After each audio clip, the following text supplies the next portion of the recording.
Hey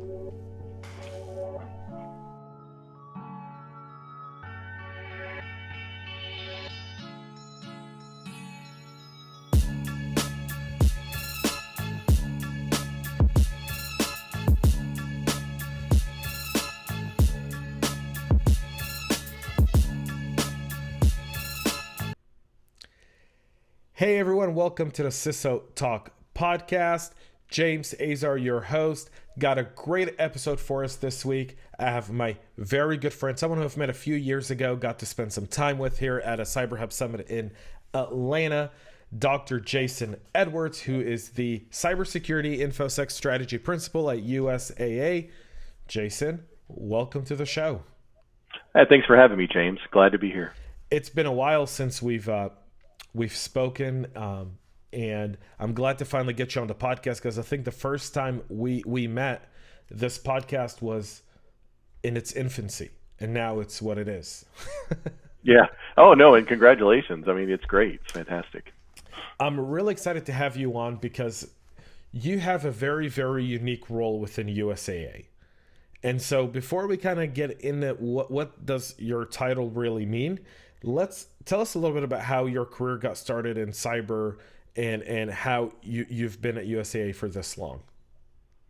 So, I got started, of course, decades ago, right, with IT. As a kid, everybody loves IT. And in the 80s, it was programming on an Apple IIe and then, graduating to a TRS-80 and moving on. And then after I joined the Army, after a couple of years, I came back, wanted to do something different. And the Army was fantastic. They had a career field called FA-53. Which basically you become the CISO CIO for a brigade combat team. And so I did a couple tours in Iraq as that, came back, had some great assignments in the States, and then retired in the wonderful city of San Antonio. I had a couple positions in the industry before that, mostly in IT infrastructure, working with a couple companies. And then in 2017, I came on board at USA as a consultant for their audit department, for their cybersecurity audit department. Then I was lucky enough to be hired at the company in their compliance department.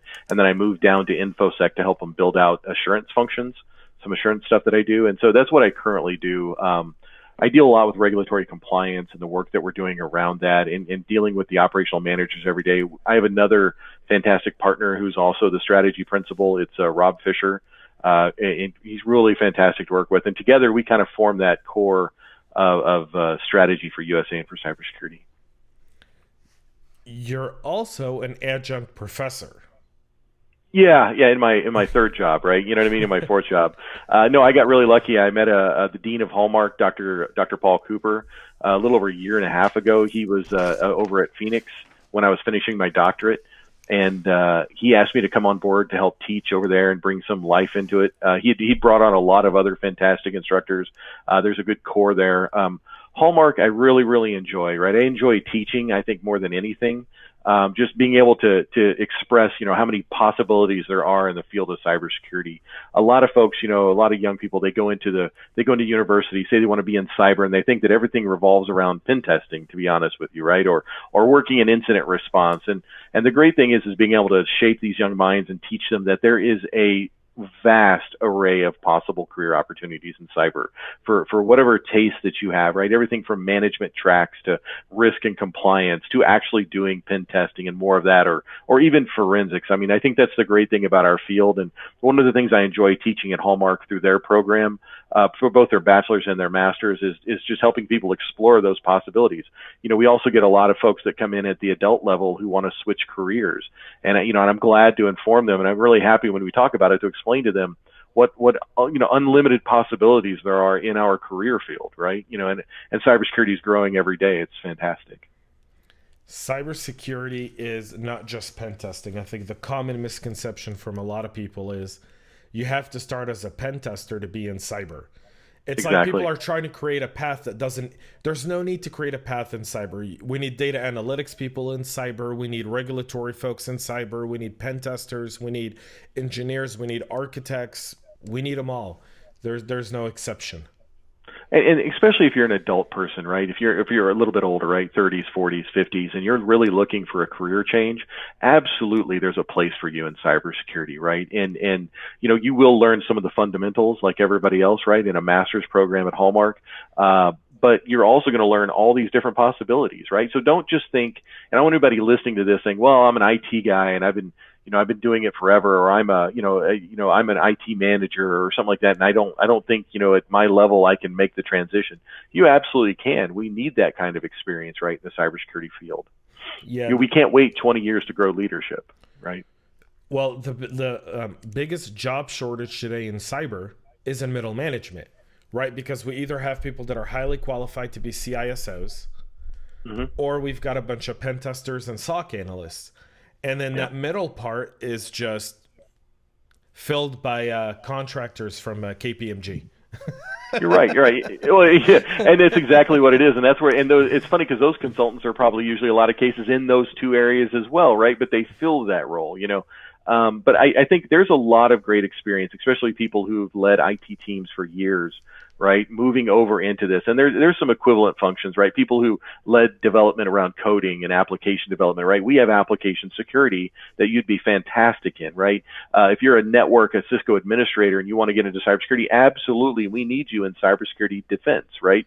Especially around, firewalls and ultimate threat management, intrusion protection. And then of course, critical thinkers. Like, I've met a couple of people in the military who, they did military intelligence, right? Or they did something close to that. Well, we absolutely need you as well, because that's exactly what threat intelligence is. Open source intelligence collection, right? That we use through threat intelligence sources and threats and threat taxonomies, right? Right. So let's talk a little bit about establishing and building teams and leadership. I think in cyber, oftentimes we talk about technology, we talk about threat actors, we rarely talk about our internal leadership. So what are some, we're talking about, and you were just saying, we need all these people from different backgrounds. So what qualities do you look for when you're hiring people? So what are some of the standout qualities you look for? And I'll say in general, right? Not specific to USAA, of course, but just in general over my career, right? You look for someone who's personable and will fit in with the team. But what I mean by that is that I think everybody in an interview looks at the other person across the table and says, can I work with this person day in, day out for a year? Right? Do I get that feeling from this person, right? Do we sync as people?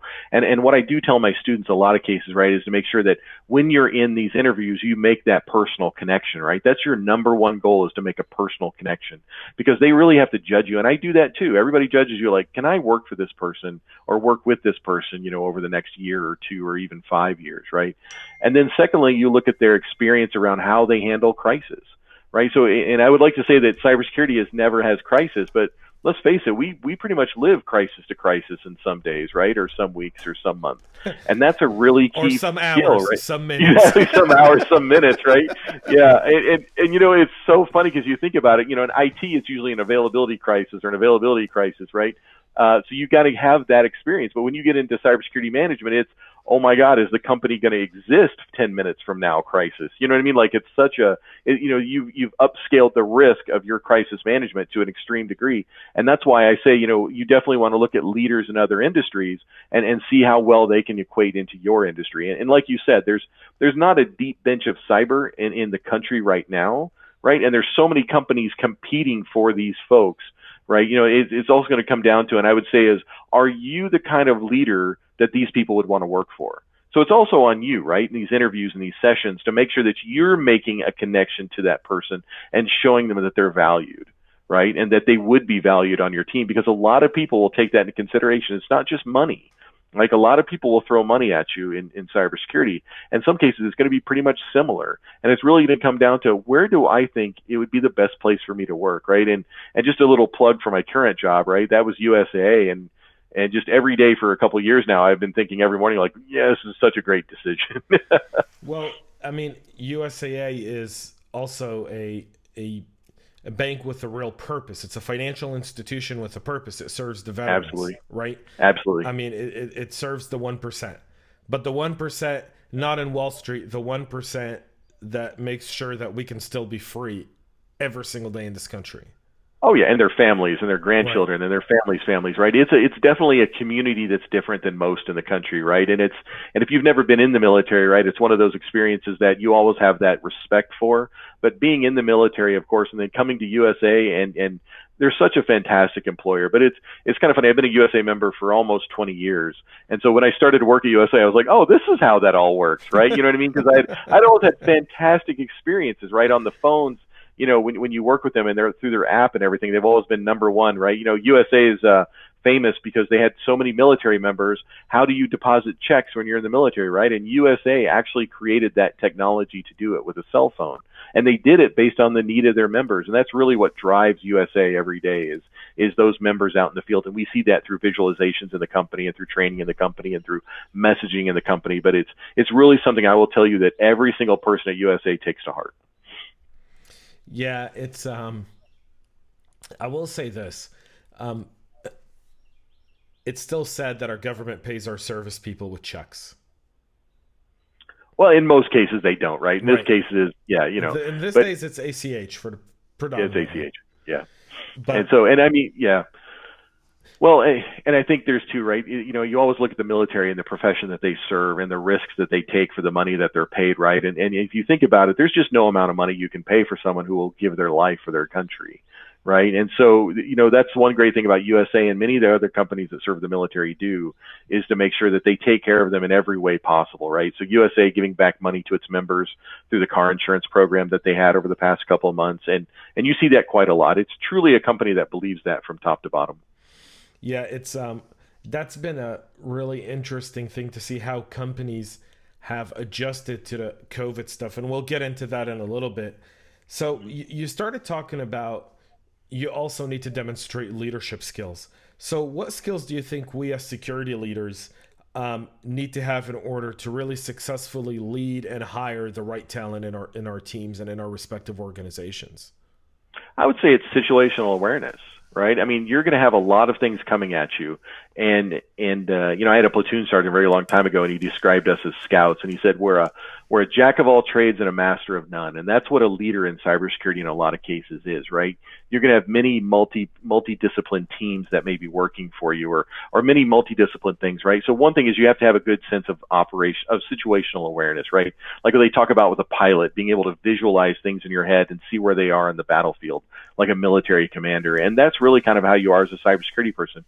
You really truly need to understand how this clock over here is functioning. It's really not just cogs, right, in a machine. It's multiple machines with multiple cogs moving at different speeds. And you kind of have to have that understanding, right? And that's where I say, like, in a lot of cases, people transitioning into cybersecurity bring with them some of the basic and most important skills is that situational awareness, right? When you talk about situational awareness, oftentimes security leaders will confuse that with maybe being there. How has situational awareness really developed in this COVID-19 area where, you're not in the office with your staff, you're not able to read body language as easy, you're not able to get someone's energy or attitude if they're having a bad day, got into a fight with their wife or got into a fight with their partner's husbands or whoever. How did you kind of adapt your situational awareness in the COVID-19 era? Well, I think speaking for me, right, in the military, we always deal with people remotely in a lot of cases, right? You have to command an organization and only talk to them through a radio in 99% of the cases, right? Especially in a real stressful environment. So I think for ex-military, it comes as a little bit of it's a more acceptable solution, right? We understand that more. I will say as an organization, USA had already been pushing work from home for years, really ahead of the field, I think, in many cases. And they've already developed a ton of strategies to manage work from home employees that a lot of the employees now who are managing work from home for the first time were able to really take advantage of that deep bench of knowledge that the company has already put together. I will say in a lot of cases, one, you're going to have to be much more patient, right, than you are normally. People they don't react the same way over email. You need to make sure that you're communicating effectively. And you also need to don't forget the fact that you have a telephone, right? A lot of people sit behind their computers. They wait for Skype meetings or Zoom meetings to have that discussion. Well, sometimes just pick up the phone, right? In many cases in meetings, I'll be texting another person in the meeting going, hey, did you hear that the same way I heard that? What do you want to address it as, right? And we do that kind of back channel communication to make sure. And then sometimes you just have to over communicate.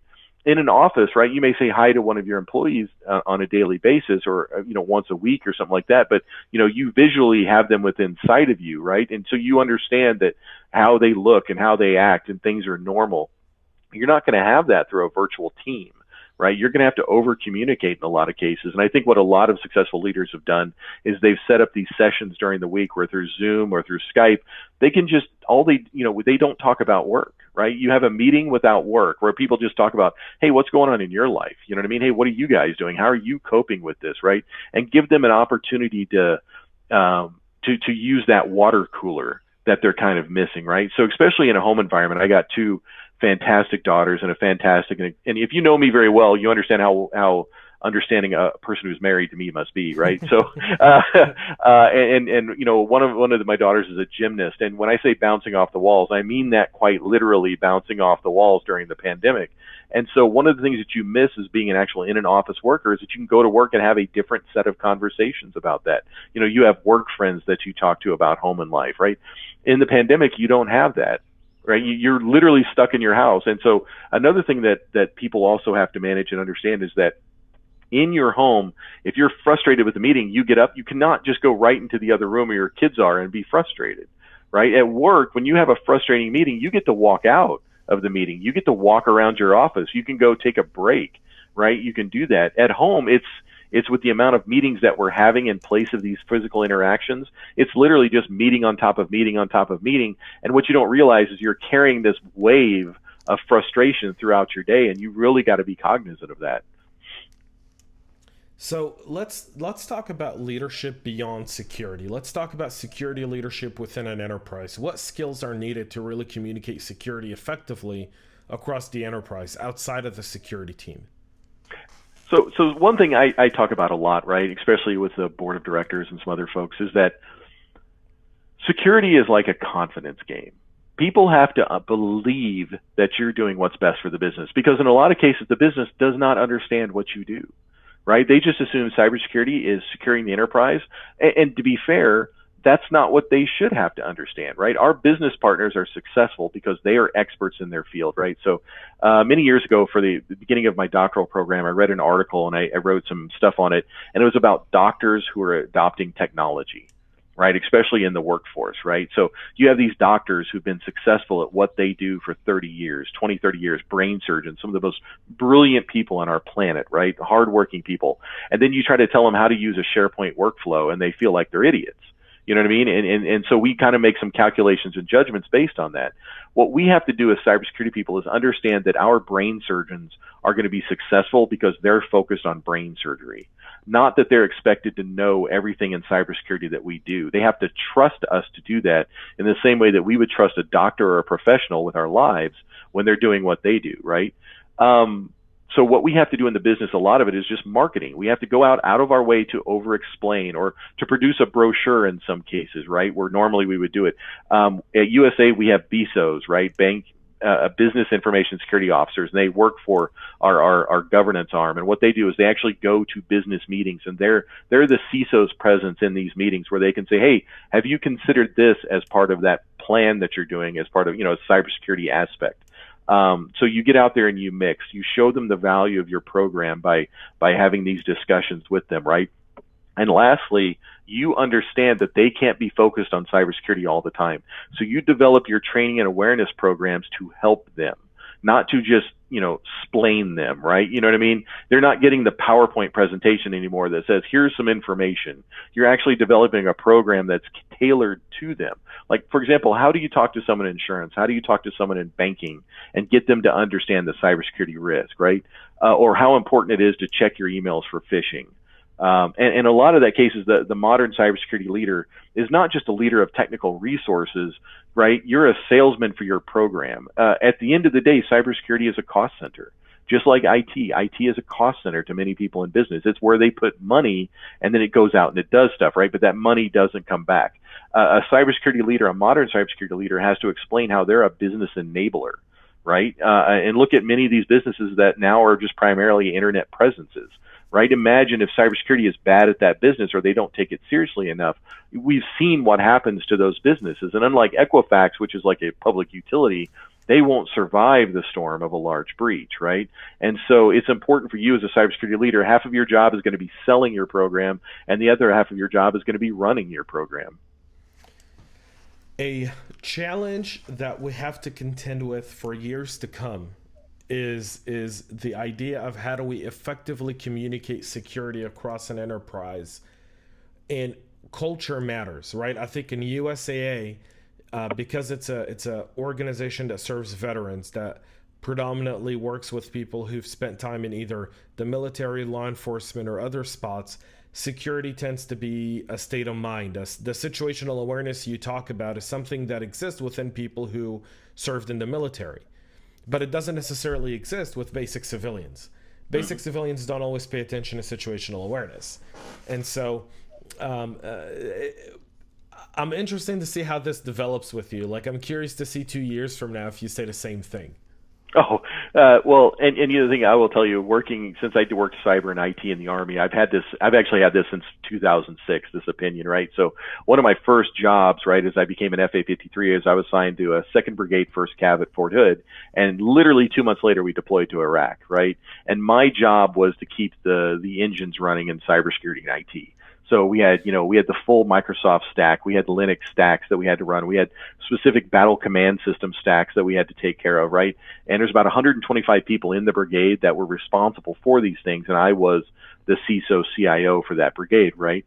And so every day I would have to go into a room with a colonel, and I had 2 fantastic brigade commanders. I just want to put down General Roberts and General Gonzalez. And I had to go into a room with them and explain to them why this was important to a person whose whole job is to understand armor, infantry, and fighting. And anything that takes away from that, he believes people will die, right? So you're really kind of running into that, like, sir, your password is important. I know it's not going to save people's lives, but let me try to equate to you why it's important, right? And a lot of times you get these looks of like, just, okay, I heard like every other word you said, and you learn quickly how to adapt to your audience, right? Because you won't survive in that position for long. He's going to look at you as someone who just can't talk to you. Now fast forward like 10, 15 years later, I worked in an energy company, right? A construction support services company. And it would be the same thing. These people who, they're fantastic in what they do, right? But I have to make them successful and protect them, sometimes whether they like it or not, right? In order to ensure the security of the business. I know you don't like passwords. I know you don't like doing this. Let me come up with strategies to help you out, right? Hey, Windows hello, right? So we went to the Microsoft Surface. Like, guess what? You don't have to use a password. You literally just have to hold it at your face, right? And that's really the idea that we should have. Security should become ubiquitous at some point. At some point. Mm-hmm. You would hope sooner rather than later. I mean, it's always going to be complex on our end, right? We are always going to see the complexity as CISOs and security leaders, right? But that does not mean the business has to. Well, I think that's the challenge, that our cyber was associated with IT for a very long time. Mm-hmm. And IT 20 years ago were the people of no. Today, cyber, in its early decade, were the people of no. Right, and Equifax, you bring up Equifax. Equifax was a classic example of having a very, very... One of their first security officers there was, in the Atlanta area. He's a legend CISO. He built an amazing security program, but he built a program that was predominantly based on no. And that's from information that I've received from a lot of people who worked at Equifax. But they had a very, very strong program, but the program was hindering business, and business didn't understand why they needed such stringent security. So then when he moved on and they hired someone else, they wanted to hire a person of yes, but yes with no backbone led to so much compromise that led to not patching your Apache struts, led to having a very loose security policy, led to security wasn't part of business and the way business operated. And it's like a pilot, right? A plane just doesn't randomly crash. There's a series of events that happen that bring a plane to a point where it crashes. And cyber, to me, is the same way. It's not that phishing email. It's not just the click from that employee that launched the payload that led to the ransomware. It's all the defenses from the moment that thing clicked on out that didn't pick up on it. And a lot of people, it's funny. I tell my students too. I'm like, there's an aspect of cyber that everybody views as sexy. Oh, the guy fighting the hacker, you know what I mean? And these kind of things that you see in the movies or TV, right? That's what everybody thinks of cyber as cool, right? But there's a lot of cyber that just goes back into basic fundamental leadership practices, right? Documenting your processes. Are those processes documented so that if this person moves on, which everybody moves on, right? You cannot have that mindset anymore. If this person is going to work for me forever, that is not a 2000 and beyond mindset, right? So did you document what they did? Do they actually follow what they documented? And do you have a control in place to ensure that they are doing it and that someone is checking up on them, right? And that was a major failure at Equifax, right? Is that they didn't have that internal documentation, right? To ensure that structure that person built, and in this case, I'll rely on you, them, right? You can build the most fantastic structure on the planet, but if you don't build a maintenance support for it, that bridge is just going to collapse in a couple of years, right? So I don't want to make this podcast about Equifax. I will say I understand. I will say this. I did have Graham Payne on the podcast last year, literally about a year ago. And so Graham, who was the global CIO for Equifax, who was the only person who was fired because of the breach. He was the guy who didn't forward the email on Capitol Hill when Dick Smith went to testify. And so I will say this. There were inherent reasons of why it failed, and you're right.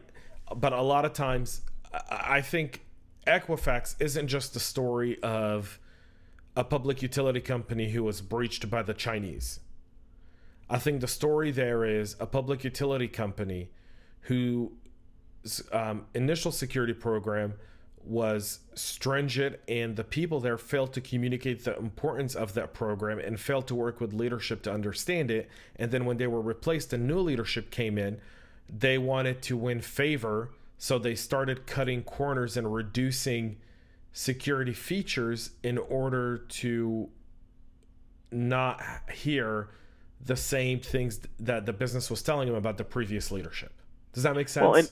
Yeah, and I agree. And some of that also, and the one thing I want to compare it to, and not specific to Equifax, let me tell you, this happens everywhere, right? Literally everywhere, right? Because documentation is not exactly what we think is sexy or cool, right? Even DevOps sucks at documentation. Like, everybody sorry does. to cut you off, but you're right. Go ahead. Yeah, agile programming, right, started off because we don't like to document and stick to the plan. And in a lot of cases, of course, that was a smart move in Agile. But you've got to do the unsexy day-to-day nug work stuff, what I call going up the middle, right? Everybody in the military thinks all cool plans are I'm flanking left, I'm flanking right. But some days, and this is taught to me by General Lewis a very long time ago in Turkey, was that, some days you just got to go up the middle. The middle is not fun. The middle sucks. The middle's hard. The middle's going to cost you a lot. But you got to do it. You got to do that basic foundation of work if you want this to be a lasting, and fundamental exercise for your company. So let me ask you this. You're, as a security strategist, you spend a lot of time on regulatory issues. So what exactly does that mean? Where are you spending your time in your is it between governance and technology and policy? I'm just, I guess I'll give you the question. What aspect of security do you spend the most time on? And it's exactly what you said. For me personally, that's my function. So my doctorate is based on financial regulation, right, and cybersecurity, which by the way, when you sail that in a room of other people and you're trying to explain to them, you're like, there's a group of 10 people, you're going through your dissertational exercise in your doctorate program, and they come up with all these things, and I'm like, I'm doing mine on the Federal Financial Institutions regulatory examinations. And they all look at you like, yeah, we're not reading his for proofreading exercises. You know what I mean? But it's very key, right? So a lot of organizations don't have the history of the financial institutions in the United States, the financial system, right? The financial system is quite literally a business based on risk.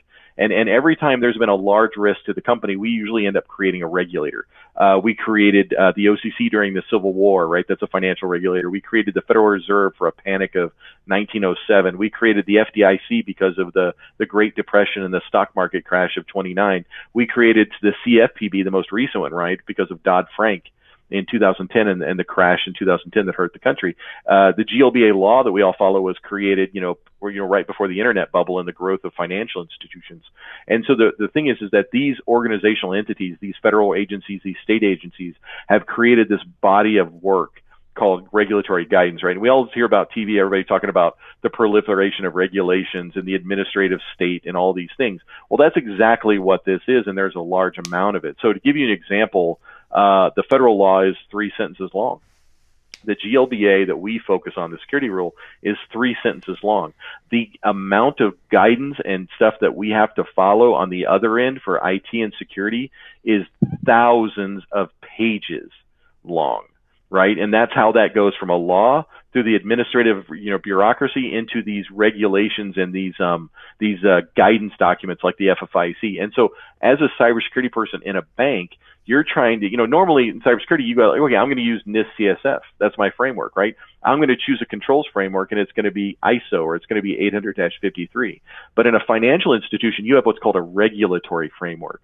And you have all these things that they're written in response to some kind of threat or risk or breach that happened. And you have to apply every single one of those to your information security program. And you have to make sure that you're in sync with that and that you can document it and that you can provide evidence, because these regulators are coming in continuously examining you to make sure. Because, let's face it, if you're a large financial institution and you collapse, you can take the country with you. Look at Capital One, right? $2 trillion. Look at Wells Fargo. They were up there almost at $2 trillion. They've, of course, constricted a little bit since then. Those are major players, and it's really up to these administrative bodies to make sure that they don't take the entire country with them. The Federal Reserve itself, the financial system of the Federal Reserve, right? The transfer of money through the financial system, they transfer our GDP in hours, right? That's how much money moves through that system. And it is very important that, security wise and IT wise, that one, it's available, and two, that it's available because no one has breached it. Right? Imagine the run on banks if people didn't trust that number that you get in your statement or that shows in your app, that you couldn't trust that anymore. The whole country would collapse. Well, you would lose trust in financial institutions. And the one thing about democracy is financial stability. Capitalism. Right? Our democracy is funded by capitalism, right? Yeah. The fact that people can come up with a product called Facebook and become a bazillionaire, right? Jeff Bezos everybody remembers the picture of Jeff Bezos at that table with the Amazon banner next to him, right? Uh-huh. And that's literally how he started that book company, right? Which has become this amazing, Elon Musk, right? Look at what he created. Look at what some of these inventors created that have become famous, with all of this. And that's just, that's what we believe in, that if you work hard in America, you can succeed. And that's what the ideal that we should strive for, regardless of all of our current problems, right? Right. That's the one thing. You're absolutely right. When you look at kind of the regulatory aspects in cyber, we often really hear a lot about privacy. We rarely hear about kind of a lot of the regulatory frameworks that are out there. And in financial institutions that obviously play a more critical role than, let's say, a Facebook or a Twitter. But how many, how does that work from a security, from an organizational perspective? Does the regulatory piece that deals with security report to the CISO or to the general counsel, or how's that divided?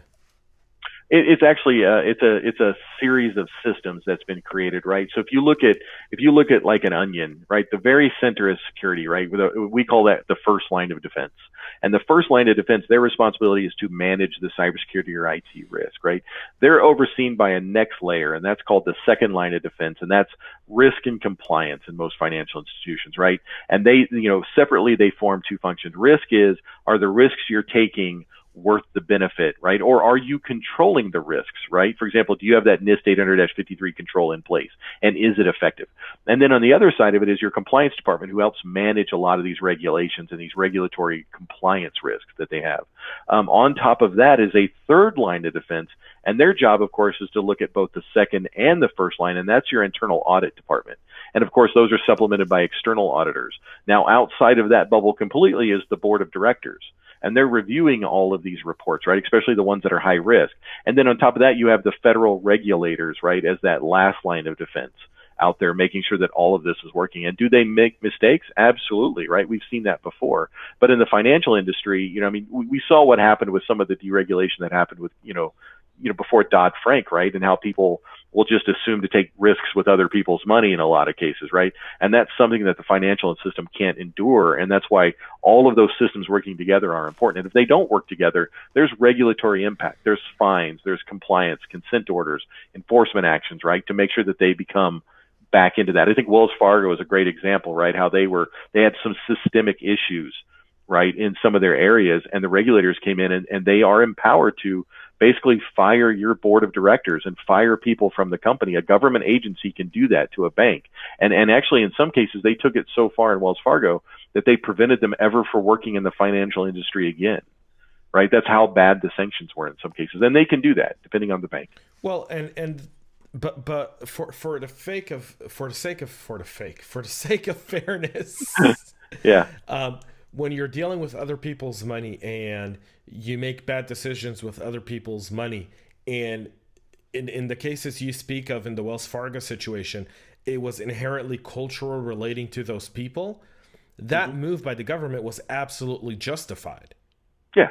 Right. And I think that's the consensus. Yeah. If you're a 4-time DUI driver and the state decides, hey, we're not giving you a license again, you're never driving, you're going to have to Uber around, right?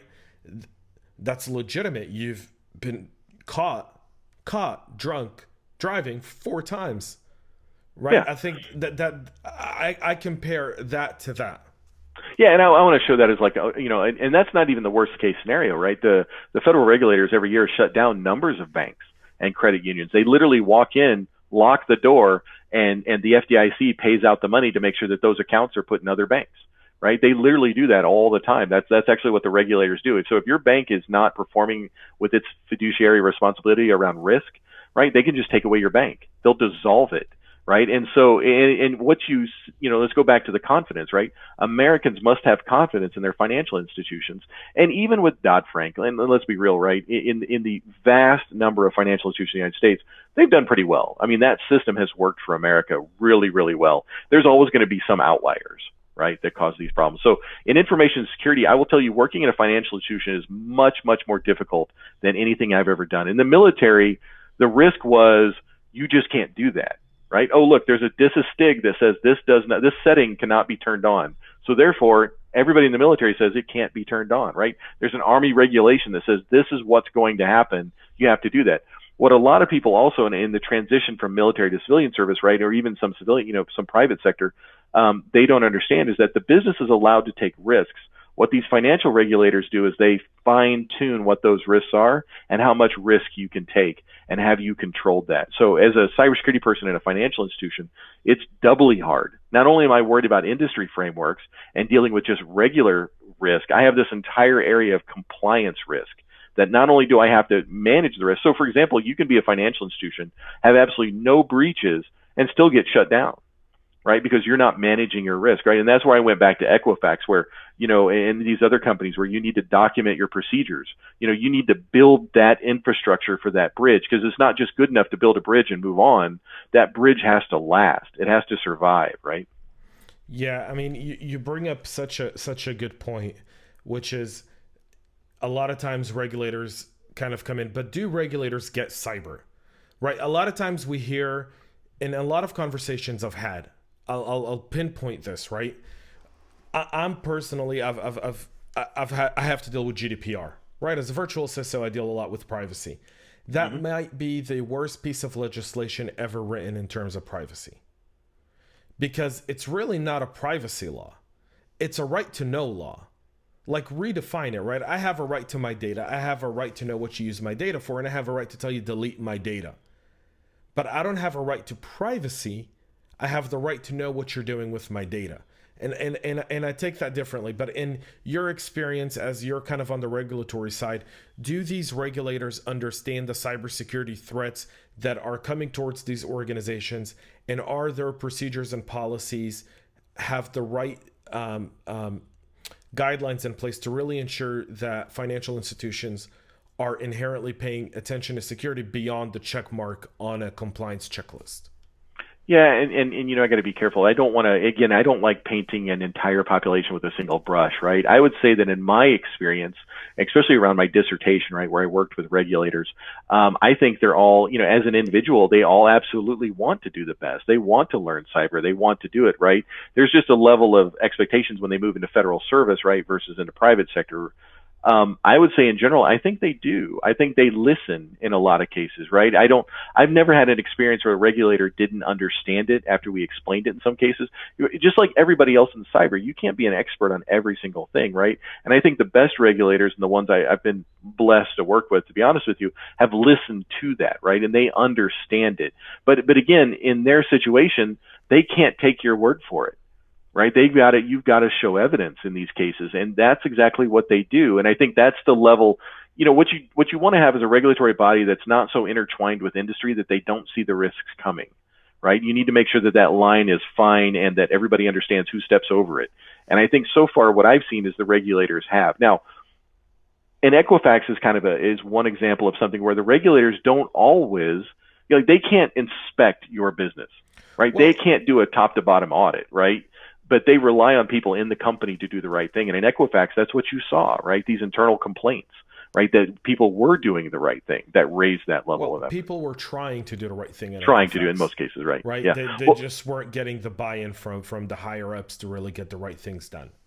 Yeah, and look at Enron, right? So Enron's not a financial institution, but it's a great example of how people did the right thing. And I apologize right now, the auditor, her name, she's written some books and she's done some, work, and it's fantastic to listen to her. I got to listen to her once, even though my memory is not working right now. But she was an internal auditor at Enron. And of course, all the bad things they were doing, right? You know what I mean? They were tricking their financial their financial auditors, right? The Arthur Anderson, I think the name of it was. And she discovered this malfeasance and she was told to not look into it, but she did anyway. Her and a secret team at night working together to try to find the truth of what was going on, right? Because her responsibility wasn't to the management of Enron, it was to the truth and to the stakeholders, the shareholders that actually put their money in that company and trusted it. And that's what she did, and she's the one who blew the whistle on it. It's a fantastic example of someone risking everything to do the right thing, and those people definitely should be applauded. Absolutely. Absolutely. As we kind of look, what challenges do you still see? What challenges are we still dealing with from a security perspective that you would have hoped we would have overcame them by now? I think everybody says patching, right? I mean, let's face it, and I don't mean specifically at USAA. I wouldn't speak to specifics at USAA. I would say look at the industry. Kind of industry specific. In the industry, I think what we forget sometimes is what is not sexy is necessary, right? Patching is literally not fun. No one enjoys patching, right? I mean, I'm sure there's some people out there, don't get me wrong, the people are the geniuses who created the WSUS, right, at Microsoft and all these other folks, and they do. But patching is just, it's ground labor. It's the help desk version of cybersecurity, right? You know what I mean? It's the day in, day out, following procedures, updating a machine, moving on to the next one. It's a job that's thankless and yet will crush a company. Look at Equifax, right? You know what I mean? And look at some of these other companies that had this problem. We have been patching computers since they were created. Right. And I think you look at some of these foundational elements and you're like, how can we still be bad at this? Right. How can cybersecurity, how can we miss this? And you got to start looking at your IT partners and the vendors and the systems. Right. And does the government enforce a unified patching approach? Right. Should there be, like, we have CERT, thank God. Right. You know what I mean? But should companies that make software be required to report to CERT, right? I think we're missing that in a lot of cases. I think if you deliver software out there, you have a due care responsibility, right, to promote that, your software out there and say, yes, we have a flaw, we found a flaw, we're going to fix it. I think internally, patching is just, vulnerability management has become not a fun thing. Now, we've also tried to automate that. I think security is getting better, especially with the advances in AI and ML, right? Because that is definitely a field where AI and ML will shine, right? Being able to make these vulnerability decisions. Hey, I see part A and part B, but part C, what is that risk? And what do I report and say this person needs to fix it? Because you only have a finite number of patching resources. You have to have that echelon of risk, right? High risk, medium risk, low risk, and the other calculations that go into it. And that whole thing is just not a fun process in a lot of cases, right? I don't tell my students that someday they may be lucky enough to be the patching person, right? To run a vulnerability scanner. I think I would lose half of them if I did that. right? But it's very necessary, and it's something that we've literally been doing since computers were created, and I don't think we've perfected it yet. I'll agree 100%. I think that, when I do my practitioner brief every single morning, the reason I do it is because I feel like we often don't open that patch notification email. In fact, I was speaking to an executive at one of the bigger companies who launches those patch emails, and I asked him for the open rate, and he said it's embarrassing. Yeah, I'm sure. I mean, he goes, sometimes it's in the below the teens. So go ahead. No, I was going to say, and I mean, I'm lucky enough to work with a bunch of people who do it well, right? But out there in the business, I mean, imagine you're a single cybersecurity guy in a company, right? Or one or two of you maybe, or in a company you may be the CIO, CISO, right? In some of these cases, and so you're literally have so many other priorities on your plate. Where does patching Windows Server 2016 come in to your daily importance, right? Your daily routine. And I think that's where automation, and there is a lot of vendors who do this, right? And they do it very well, Qualys, Nessus, many other ones, right? And we rely on that. I worked for a company called Digital Defense, which was fantastic about vulnerability scanning. I think as we get into that, as people understand that, as executives see that kind of stuff is key, that's literally the concrete that the pillars of the bridge are made of, right? You will not survive if that starts to erode. Right, because what we've seen in some cases, it's just one patch. You can miss one patch that can ruin your day. Well, but the other side to patching is it's not every time you patch is it seamless and keeps. Yeah, you break stuff. It breaks stuff. It creates a business hindrance, and when that happens, there's that costs the company, that costs the business something. And in some cases, it also costs a person their job. Well, and let's be fair, right? If you're an IT person, I've been on that side as well, especially in infrastructure, you don't like to see a patching report. Because that's just literally a 1 through 7,000 list of things that you need to do, right? You know what I mean? None of that is moving. None of that moves your team ahead, right? None of that delivers a new thing that the business wants to see, right? And let me equate it to an infrastructure that you're familiar with, like roads. Right? Every day people go out there and fix the roads. They patch the roads. They put potholes, they fix potholes. Depending on the city you live in. Yeah, depending on the city you live in, right? Some of them do it well, some of them do it, right? And I will tell you this, right? Every day I go to work, right? When I used to commute to work before COVID, right? If I got to work fine and there was no issues, I didn't get out of my car and say, hey, thank you everybody who did all that work to make this road great today. It's just not human nature. We don't do that, right? But if there's a pothole or the road is broken, there's a diversion you have to go through, you're in your head, you're letting a lot of people know exactly what you think about that process, right? And I think the thing that we do is we don't turn around to our IT partners enough and go, you know what, you're doing fantastic. You know what I mean? Like, you are fantastic, because that stuff that they do, that patching stuff, makes you in cybersecurity successful. Right, we rely on them to do that, and that's a thankless job in many occasions, right?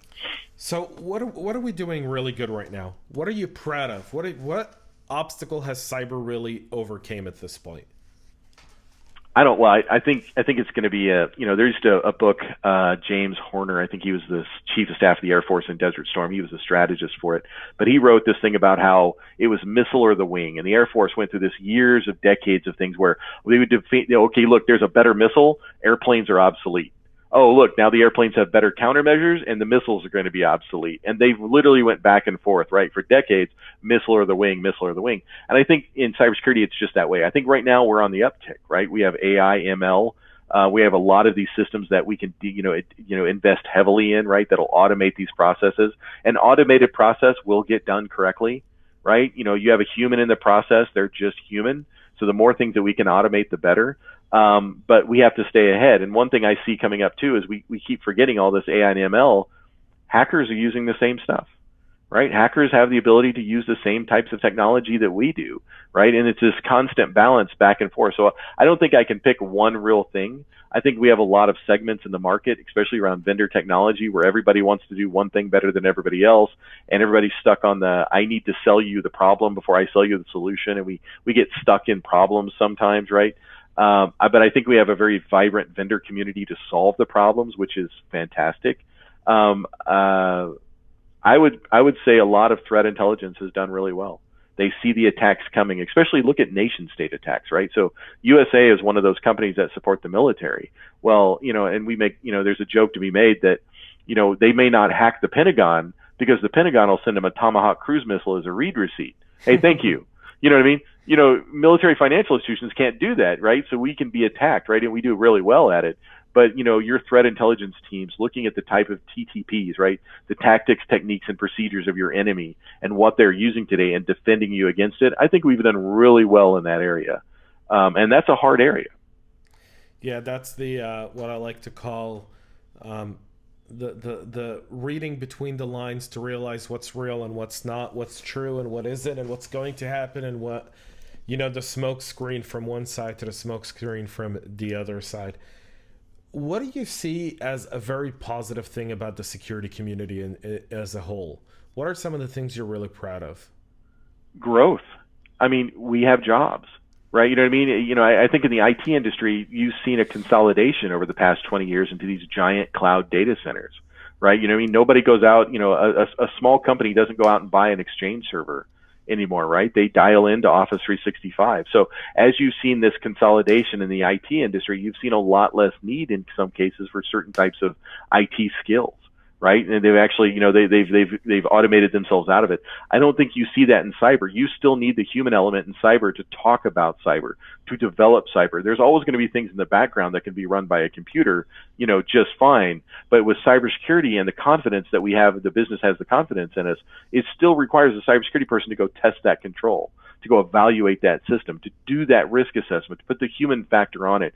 And I think in a lot of cases, people invest in their people in cybersecurity. We've seen the median wage for cybersecurity people go up over the past couple of years, right? You've seen the job opportunities for cyber expand throughout the company. We're starting to get into companies who've never really thought about having a CISO. Now we'll have a CISO. Look at New York DFS, right? The New York cybersecurity law. One of the first ones in the country that actually created a requirement that insurance companies have a CISO. Now, USA, we're a financial institution. We've had a CISO since 1999 and well before that, right? But look at some of these smaller companies who never really needed a CISO, a separate CISO before. Now they're starting to see the need through regulation. And a lot of companies are just seeing the need through the risk. So, not being one, I don't want to be that person on TV. You know what I mean? What do I do to make sure I'm not that person on TV explaining why their business got hacked? Absolutely. So we're moving to my favorite part of the podcast, the CISO Insight Round. Welcome to the hot seat, Jason. So here's the deal. Here's what we're doing. You're going to get 6 questions. You get to answer them with one word only. Okay? We want to get to know you a little bit better, Jason. One buzzword you'd bury in my buzzword graveyard. Connected tissue. Every time I think of it, I just have anatomical thoughts, like my shoulder hurts, right? You know what I mean? So definitely kill that one. One technology that's going to change the way we do cybersecurity. I think AI. Eventually AI will, right? You're offloading the decision from the human mind, right? In a lot of cases, it's the low level decisions, like how your brain works. You know what I mean? Your brain, you have the medulla oblongata that tells you how to breathe. This part is not worrying about you breathing. So, last book you read? I'm into science fiction. So the last book I read was called it's The Good, the Bad, and the Ugly, but it was about Mech Warriors by Mark Wandery. Okay. Right, and I enjoy fluff books when I'm driving in the morning. So you're expecting some high-speed CISO book? No, I apologize. I spend my day with it. I commute with science fiction, so I don't run people over. And I get that. I listen. I don't have to commute, thank God. But when I do have to drive, I'll listen to either a podcast or I'll listen to an audiobook. But I can't listen like CISO stuff. I've got my books behind me and next to me, and that's where I keep my cyber books in my office. Okay, last movie you saw? Dunkirk. So we're stuck at home, right? I watched Dunkirk, and being ex-military, I kind of avoid movies that are kind of sad around the military, right? It's just a reaction that I have. But What an amazing movie, right? Chris Nolan does not disappoint. I will tell you, the movies I watched before that were all 12 Star Wars movies with my 8 and 10-year-old. I finally got him to watch it. I will tell you right now, if Jon Favreau ever listens to this, thank you for creating Baby Yoda, because that was the only way I could get my girls into watching Star Wars for the first time. And now that they've seen it, they love all of them, and we're halfway through the Clone Wars animated TV show. So thank you for Baby Yoda. What's your favorite music? I'm still stuck in the 80s. I'm not going to lie. In Excess, Sting, right? That's just about where I am. So, I always thought it was funny when I was a kid. My parents were listening to like country and 70s music, and I'm like, I'm never going to be like that. Nowadays, I'm like, yeah, let's listen to Paula Cole from the 90s or something. You know what I mean? So some Depeche Mode on my commute here. I will say music's always really funny because a lot of times it tells you a lot about a person, right? Like some of the stuff we go through. And so what's one thing you took away from this COVID-19 crisis?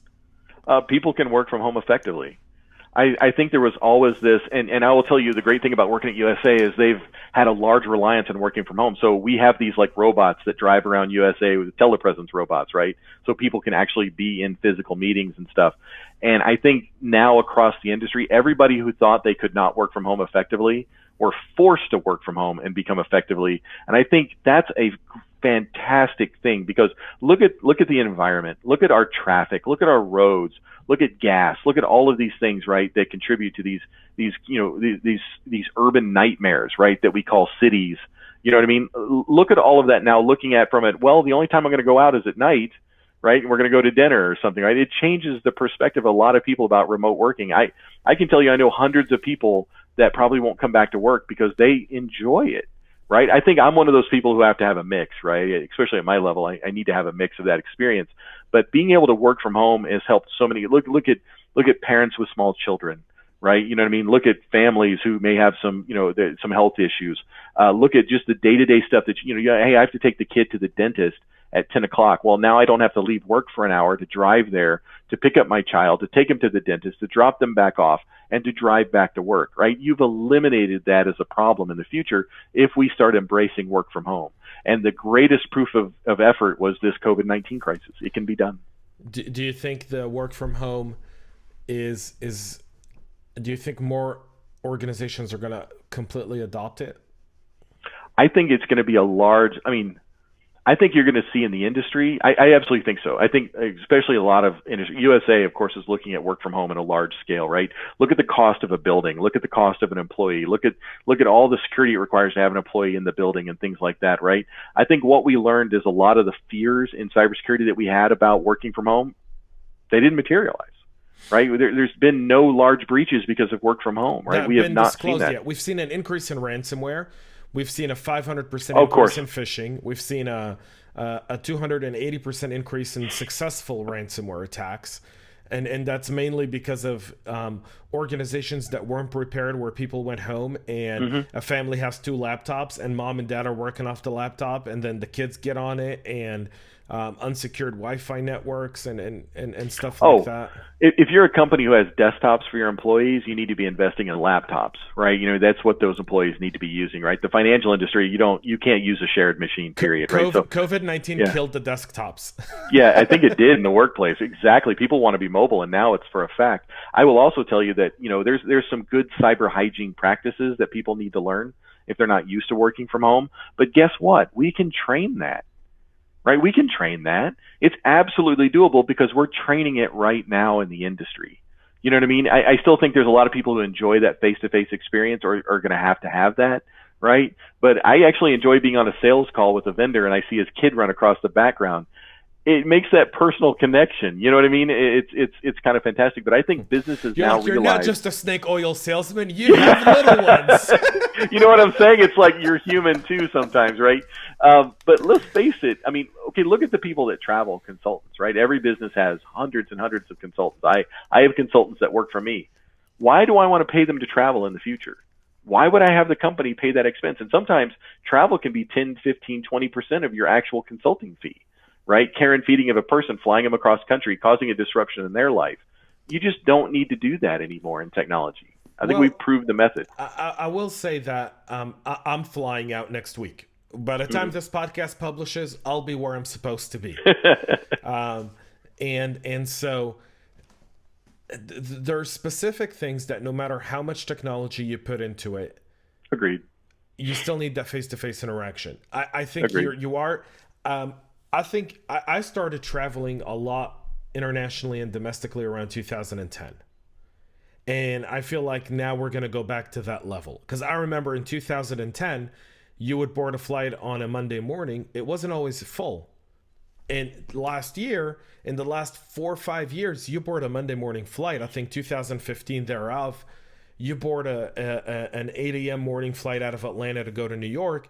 It's 100% capacity. There's multiple flights leaving at 8 a.m. to go to New York from Atlanta. One's going to Newark, one's going to LaGuardia, one's going to JFK, because of that demand, where 5 years before that it wasn't there, because business travel then was also very much reliant on conference calling.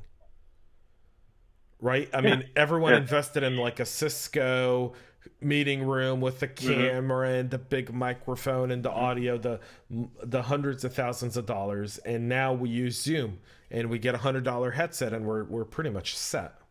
$20 headset in some cases, or your headphones from your iPhone that you're using anyway to jog, right? You know what I mean? It's really the problem is that you needed a proof of concept to prove to leadership that it could be done.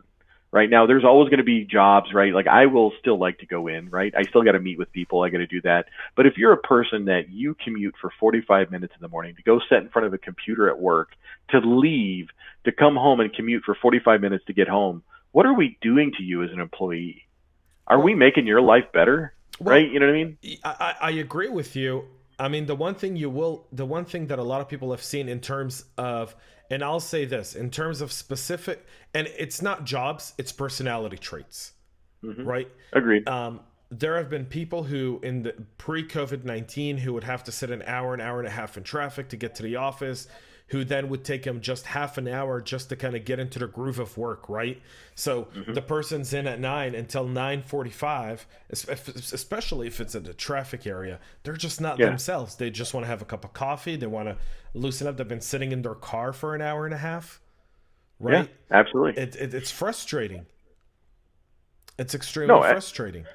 It is, and it contributes to a lot of things that are actually just ancillary. So, like for example, look at the health companies pay for healthcare costs, right? Are you increasing healthcare costs by having a person who just drives into the office every day? Absolutely. So yeah, I spend probably around 8 hours a week in a car, and if it tells you anything, I have 700 audiobooks in my Audible account, right? Over the years, right? Not only being in the military, I was actually way back in the day, but I plow through books to keep me sane. Right, you know what I mean, or podcasts, right? Like obviously yours and stuff to try to keep me sane.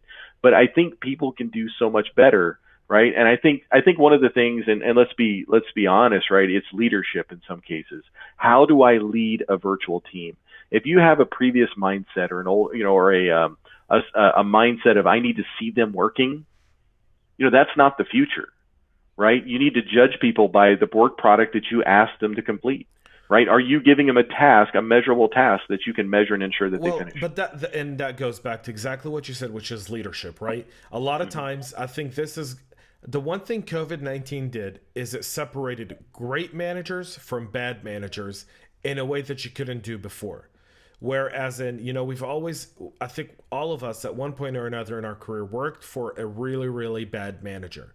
Someone who we learned more from in terms of things not to do than things to do, right? I think those people have now been called out for what they really are.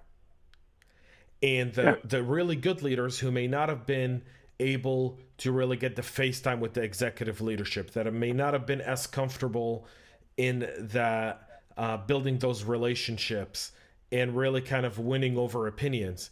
Now that you're being judged directly off of your production, people are looking at them and going, oh, wow, his team's really outperforming everyone else.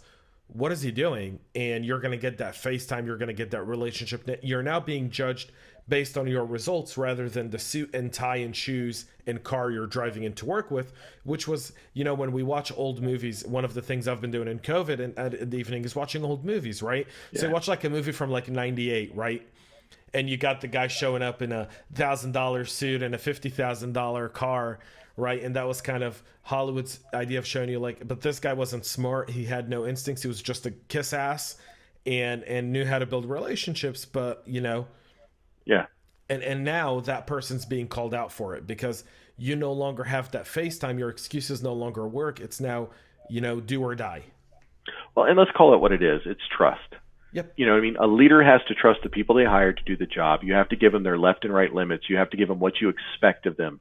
And then you have to manage them. And if they don't perform, then you have to do the other things that leaders are trained to do, right, on the disciplinary scale. But if you trust your employees to do what's right, then you can trust them to work from home. That is very true. If you can't trust them, it's either your problem or you have the wrong employee. Yep. Right? You know what I mean? And I think let's be clear. I think it's unfair to say leaders should just adjust automatically to virtual teams. That's a skill set.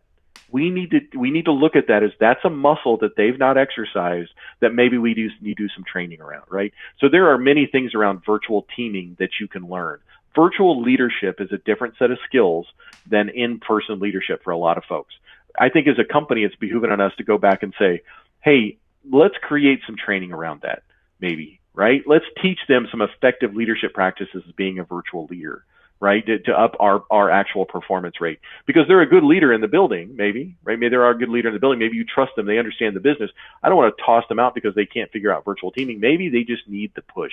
Maybe they need the training, right? People don't automatically understand what a phishing email is until you train them. Does that mean they're a bad employee? No. And basically what I'm saying is I don't think we should judge a painter by how good of a car mechanic he is. Right? You know what I mean? And it doesn't mean that they're not good at what they do. I can't judge a brain surgeon because he doesn't understand SharePoint, right? I can't judge that armor colonel because he doesn't know the importance of a password. You know what I mean? I think we need to look at and go, maybe our leaders need training too. And I think maybe in the end they'll be more comfortable with it, right, as we move forward. Absolutely.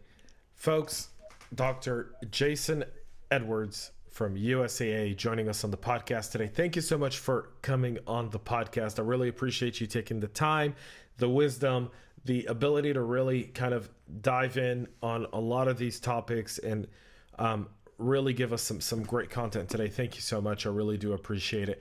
Folks, we have so much more coming up in the next few episodes. I'll be traveling. I'll be on site. I'm going to be meeting with several CISOs on site. Yes, I'm going back to face-to-face interviews. Thank you so much.